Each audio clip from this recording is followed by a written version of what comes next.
Shejti i ditës 18 mars. Shën Qirili i Jeruzalemit, mësues i kishës dhe dëshmitar i fesë. Shën Qirili i Jeruzalemit është një nga figurat më të ndritura të shekullit të 4, një kohë e mbushur me sfida teologjike, përçarje kishtare dhe konflikte politike.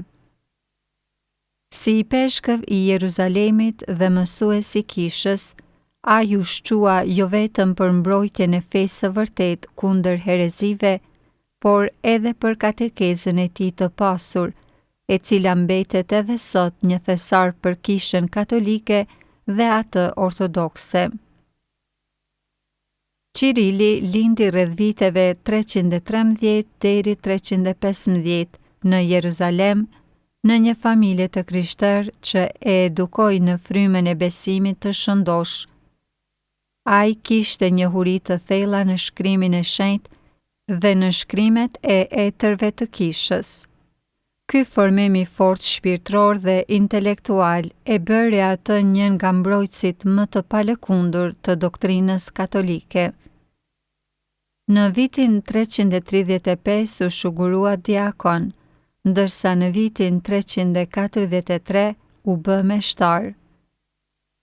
Kjo ishte një periudhë e trazuar për kishën, pasi mësimi i vërtetë i Nikes, viti 325, ishte sfiduar nga herezia ariane, e cila mohonte hyjnin e Jezu Krishtit.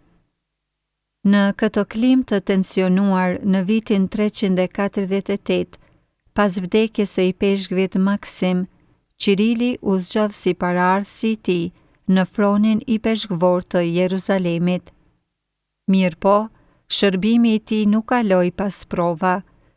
I peshkvi Akaci i Cezares, i cili anonte nga arianizmi, e kundërshtoi ashpër dhe arriti ta akuzonte padrejtësisht për shitjen e një veshjeje liturgjike të shtrenjtë.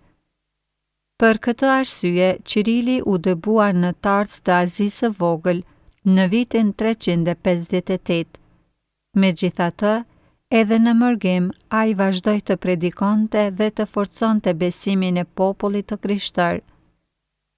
Pas një periudhe të gjatë përndjekjeje dhe mërgimi, ai u kthye në Jeruzalem në vitin 378 dhe mori pjesë në koncilin e dytë ekumenik të Konstantinopojës në vitin 381. Në këtë koncil, ai mbrojti me forcë doktrinën e shenjtë të Trinisë së Shenjtë, duke luftuar kundër herezive të Ariusit dhe Makedonit. Përfundimisht, ai u njoh si peshkop i ligjshëm dhe besimtar i palëkundur i së vërtetës katolike. Ndër kontributet më të mëdha të Shën Qirilit janë 24 katekezat e tij, të cilat mbeten një nga burimet më të çmuara të mësimit kishtar. Në to, ai shpjegoi doktrinën e krishterë në mënyrë të qartë dhe të kuptueshme për të gjithë besimtarët, duke u fokusuar veçanërisht në sakramentet e pagëzimit, krezmimit dhe eukaristisë. Një nga temat qendrore të mësimit të tij ishte prania e vërtetë e Krishtit në Eukaristi.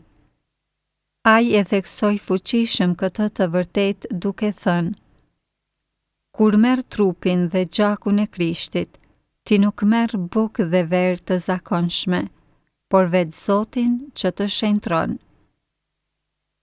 Për këtë arsye, ai konsiderohet një nga mbrojtësit më të mëdhenj të besimit katolik mbi sakramentet dhe mbi pjesëmarrjen e të krishterëve në jetën e Krishtit. Një model për teologët dhe për kishën sot. Qirili i Jeruzalemit nuk ishte vetëm një mbrojtës i fortë i doktrinës së drejtë, por edhe një model për teologët e të gjitha kohrave.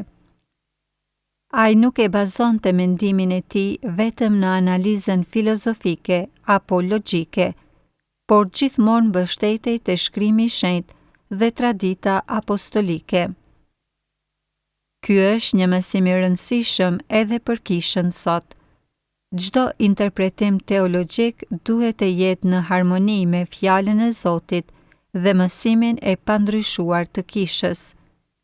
Pasi shërbeu për 38 vite si i peshkëv, prej të cilave 16 vite në margim, Qirili mbylli jetën e tij të shenjtë në vitin 387.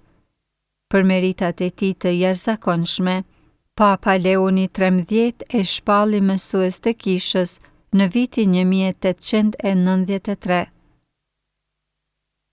Sot Shën Qirili i Jeruzalemit mbetet një dritë udhërrëfyese për kishën dhe për të gjithë të krishterët. Ai na mëson se besimi duhet të mbrohet me guxim edhe përballë përndjekjeve dhe keqkuptimeve. Mësimi i drejtë i fesë është jetik për kishën dhe për besimtarët. Sakramentet janë burimi i shenjtërisë dhe veçanërisht Eukaristia është qendra e jetës së krishter.